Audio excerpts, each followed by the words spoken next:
Picture this. A woman stands shivering in a marketplace, staring at a wool cloak she desperately needs but cannot afford. In her chamber back at the castle, she owns 5 beautiful gowns. 5. She's freezing, but she's fashionable. She's broke, but she looks expensive. Her name is Lady Lena. And before you judge her, let me tell you something. She made the exact same mistake you made last month when you bought those shoes on sale that you've worn exactly once. This is the story of how a handmaiden in 1347 cracked a code that most people today still haven't figured out. How she went from living paycheck to paycheck, one emergency away from disaster, to becoming so financially secure that nobles called her the Baroness of Bargains. And here's the twist. She did it all on a servant's wages. She didn't get a raise. She didn't win the lottery. She didn't marry rich. She just learned one sentence that changed everything.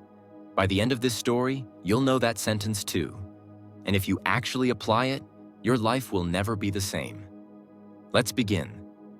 Meet Lady Lena. The title is generous. She's not actually a lady. She's a handmaiden at Thornbury Castle in England, serving the Duchess and her privileged daughters. Every morning, Lena wakes in darkness to light fires in chambers that aren't hers. She laces other women into gowns that cost more than she'll earn in a year. She brushes hair she'll never have time to style for herself. She pours wine for lips that have never known worry about where the next meal comes from. And every single day, she walks past mirrors reflecting a life she'll never have. But Lena doesn't feel sorry for herself. She has dreams. She has taste. She has an eye for beauty that rivals the Duchess herself. The problem? She has a handmaiden's purse.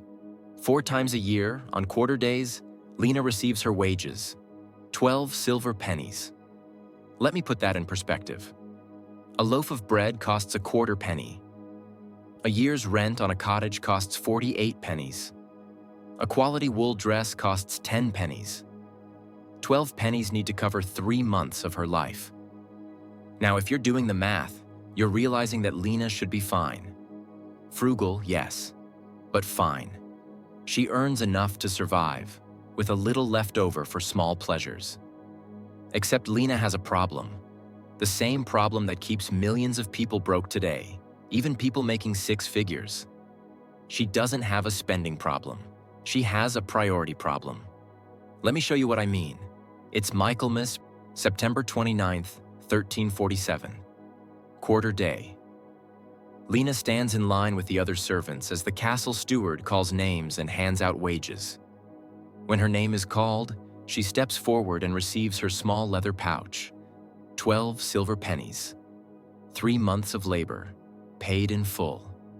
For exactly 30 seconds, Lena feels rich. Then she walks to the village market. The marketplace is chaos. Merchants shouting about wool from Flanders, pottery from France, ribbons from London. Everyone has the best deal. Everyone has the lowest price. Everyone wants her coins. Lena tells herself she's just looking, just browsing, just seeing what's available. Then she sees it. A forest green kirtle, the kind of dress a merchant's wife might wear. Rich wool, elegant cut, imported fabric. It's displayed on a wooden form, and it seems to glow in the afternoon light. The merchant sees her staring. "Ah, Miss Lena," he says, and his smile is warm, familiar, predatory. "I was hoping you'd come by. Look at this beauty. 15 pennies normally, but see this tiny stain on the hem? Barely visible. It's why I can offer it to you for only 8 pennies. 8! It's practically theft." And here's where Lena's brain does something fascinating. Something your brain does too, every time you see a sale. She doesn't think, "This costs 8 pennies." She thinks, "This saves me 7 pennies." She doesn't think, "This is 2/3 of my quarterly income." She thinks, "The Duchess's ladies would pay 20 for this quality." She doesn't think, "I have 3 months to make these 12 pennies last." She thinks, "I'd be stupid not to buy this. It's not really spending, it's investing, it's being smart, It's seizing opportunity. The merchant is watching her with the patient expression of someone who's had this conversation 1,000 times. He knows she's already decided. He's just waiting for her to catch up to what her desire already determined. "I'll take it," Lena says. She counts out 8 silver pennies. The merchant wraps the dress in cloth. Lena walks away feeling triumphant. 4 pennies left. For 3 months. But she got a deal. Let me show you Lena's year, because once you see the pattern, you'll recognize it in your own life. Christmas quarter. Lena receives 12 pennies. She buys a linen chemise with delicate lace trim. Only 6 pennies because the lace is last season's style. 6 pennies spent, 6 remaining. Lady Day quarter, 12 pennies received. She finds leather shoes, hand-stitched but not by a master craftsman. So only 5 pennies instead of 8. 5 pennies spent, 7 remaining. Midsummer quarter, 12 pennies. A wool overdress catches her eye. The merchant explains nobody buys wool in summer, so he's desperate to clear inventory.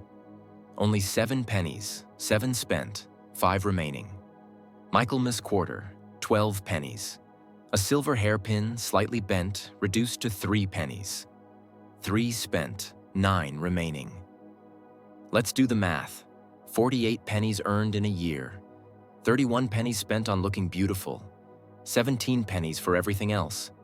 Food, firewood, lamp oil, medicine, emergencies, everything. Meanwhile, old Mary, who works alongside Lena and earns the exact same wages, has a warm winter cloak, has wool stockings, has a wooden savings box with 30 pennies in it. Still buys herself gingerbread at the Christmas market. Same job, same wages, completely different life. Lena asks her one day, frustration cracking her voice. "How do you do it, Mary? We make the same coins." Mary looks up from her mending, her old eyes sharp and clear. "Aye, child, but I don't spend mine on dreams." It's a harsh answer, but it's not the full answer. Mary isn't just more disciplined. She isn't just less interested in beautiful things.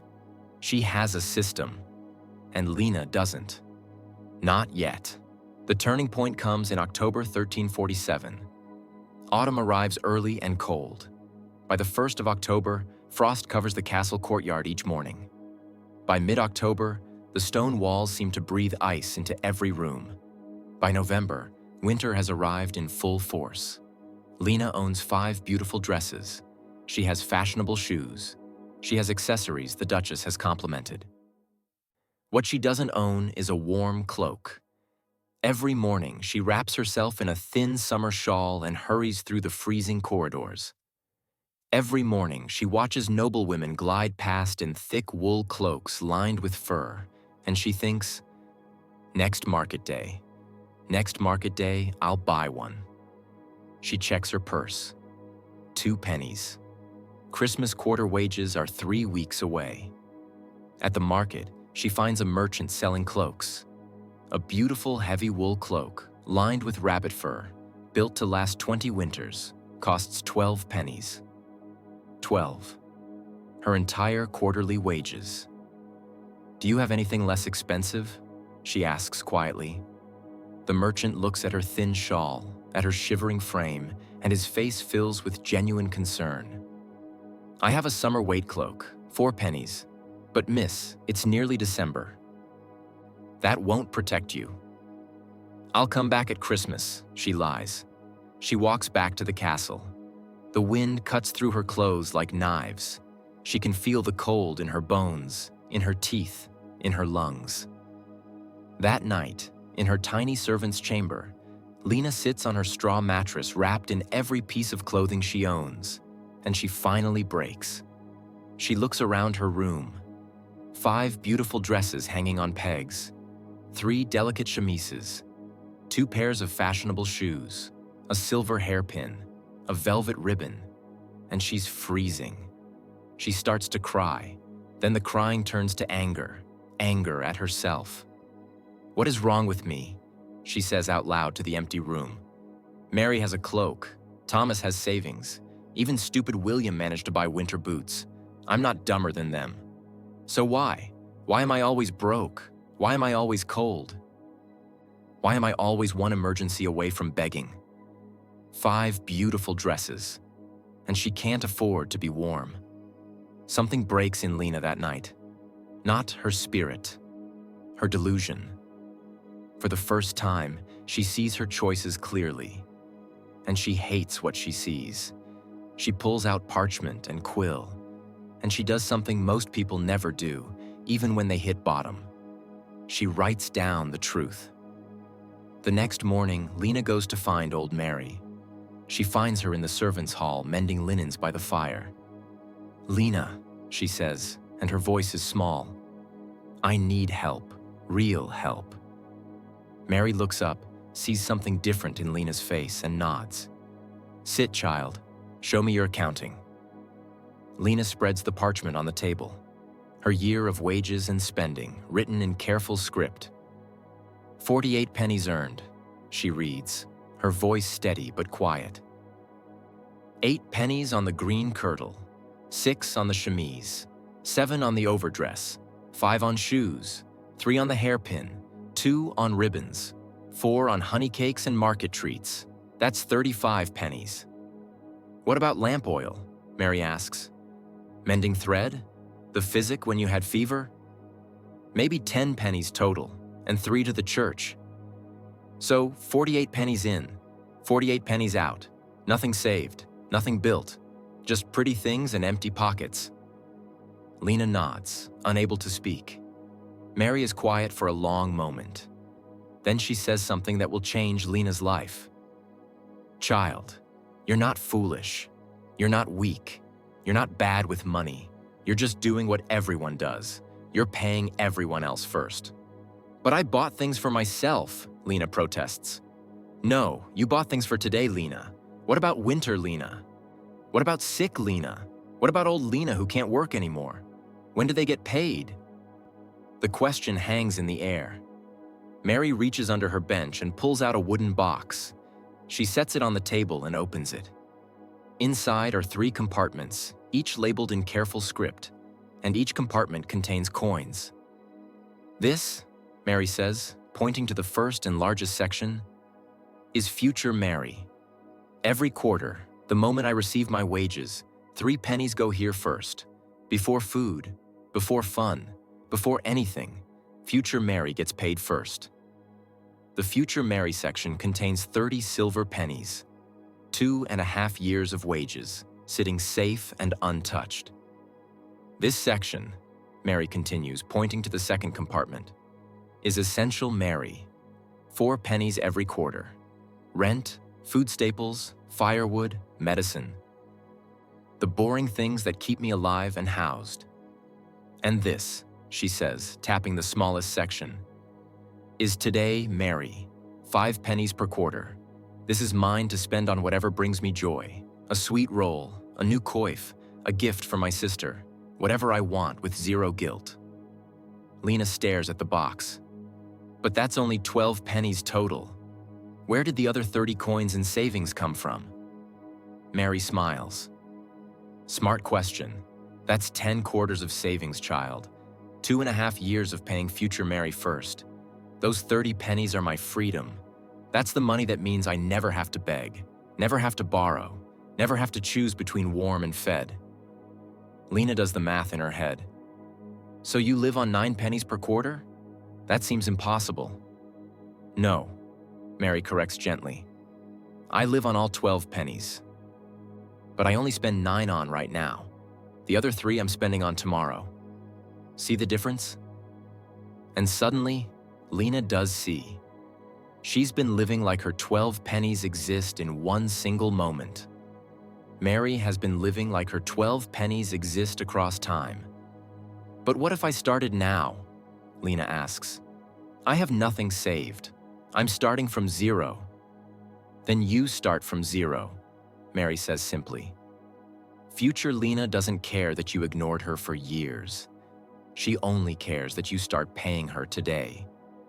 Right now, this moment. Mary reaches into her pocket and pulls out 3 pennies from her own savings. She places them in Lena's palm.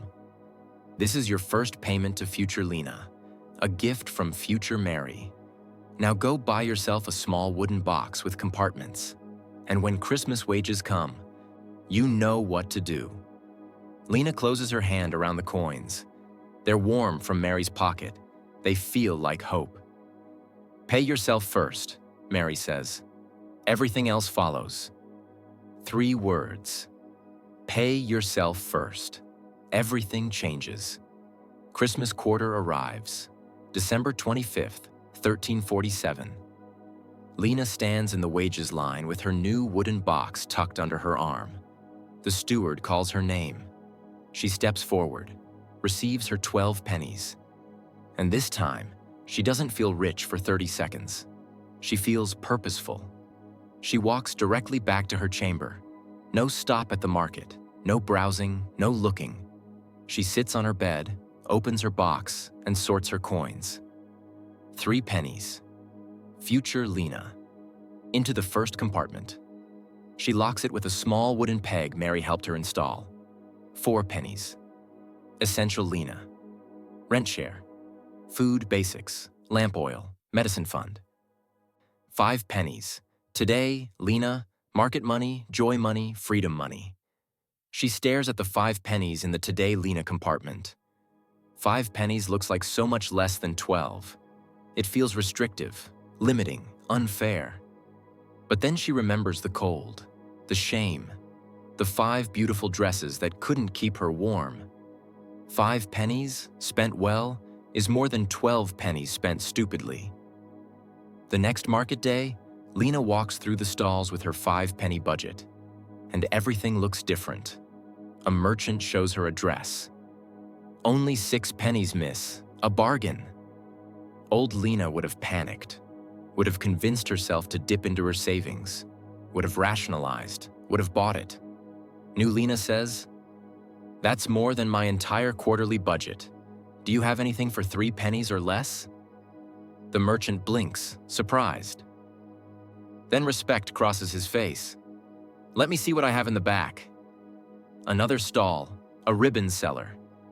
"Beautiful blue ribbon, miss. Only 2 pennies." Old Lena would have bought it without thinking. 2 pennies feels small. New Lena asks, "What do I own that this ribbon goes with? Do I need this, or do I just want it? Will I still want it tomorrow?" She walks away. A baker calls out, "Fresh honey cakes, 1 penny for 3. Old Lena would have bought them because they're cheap. New Lena thinks, "I have 5 pennies for 3 months of joy. Do I want to spend 1/5 of my joy budget on 3 honey cakes I'll eat in an hour?" She buys 1 honey cake, not 3, 1. And she eats it slowly, savoring every bite, because it was a choice, not an impulse, a choice. By the end of her first quarter on the system, Lena has spent 3 pennies from her today budget. She has 2 pennies left over. She moves them into her future fund. Now future Lena has 5 pennies. Lady Day quarter, another 12 pennies. 3 to future, 4 to essential, 5 to today. Future Lena now has 8 pennies. Midsummer quarter, 12 pennies received. 3 to future, 4 to essential, 5 to today. But here's what's different. Lena has been watching, waiting, learning the market. She knows that wool is expensive in winter and cheap in summer. She knows which merchants are desperate versus which are firm on pricing. She knows quality versus flash. She finds a merchant with heavy wool cloaks. In July, nobody wants them. He's overstocked, desperate. "How much for that brown cloak?" she asks. 15 pennies normally. For you, 12. "I have 9 pennies, she says. "And you have 10 cloaks you need to sell before September. I'm offering you guaranteed coins today versus maybe coins later." The merchant studies her. This isn't the same girl who used to buy anything marked down. This is someone who understands value. 10 pennies, he counters. 9 pennies, final offer. I walk away right now if you say no. He wraps the cloak. You drive a hard bargain, miss. She smiles. I'm the Baroness of Bargains. The title is born. 1 year after starting the system. Let's look at Lena's life. Future Lena savings, 24 pennies. 6 months of living expenses. Enough for emergencies, enough for opportunities, enough for peace. Essential Lena. Always covered, always secure, never scrambling. Today, Lena owns 2 exceptional dresses instead of 5 mediocre ones. Owns 1 magnificent wool cloak that will last a decade. Owns quality leather boots. Owns a small collection of things she genuinely loves. Total items owned, less than before. Total value, exponentially higher. Total stress, nearly 0. But here's what really changed, and this is important. Lena stopped feeling powerless. When you're living paycheck to paycheck, even on a decent income, you're not making choices. You're reacting. Every unexpected expense is a crisis. Every sale feels like pressure. Every emergency is a catastrophe. But when you pay yourself first, when you build that buffer, you gain something more valuable than things. You gain agency. You gain power. You gain choice. Because 678 years separate us from Lena, but the trap is identical. The tools look different. She had silver pennies. You have direct deposit. She had market day. You have Amazon Prime. She had merchants. You have targeted ads based on your browsing history. But the psychology, the mistake, the solution, exactly the same. Most people think they have an income problem. Lena thought that too. If only I made more money, everything would be fine. But Mary made the same income and lived completely differently. The variable wasn't the money coming in. It was the system for money going out. Here's what Lena discovered, and what you need to internalize. You don't have a spending problem. You have a priority problem. Every dollar you earn is a soldier. It will fight for whoever you send it to fight for. Most people send all their soldiers to fight for today you. Then tomorrow you shows up cold, broke, and screwed. And today, you acts shocked. Pay yourself first means future. You get soldiers before anyone else, before the landlord, before Netflix, before the cute shoes, before anything. Is this the only way to budget? No. Some people do 50-30-20, some do 60-20-20. The exact percentages matter less than the principle. Future. You gets paid first, automatically, non-negotiably, before you can spend it on today. When that system is in place, something magical happens. You stop feeling guilty about spending money on fun things because the responsible things are already covered. You stop feeling anxious about emergencies because you have a buffer. You stop feeling powerless because you have choices. Lena did this with 12 silver pennies per quarter in medieval England. You have direct deposit, apps, and automation. You have no excuse. Pay yourself first. Before anyone. Before anything. Before today. What will future you thank you for today? And if you enjoy seeing my videos and you want more, please hit the subscribe button.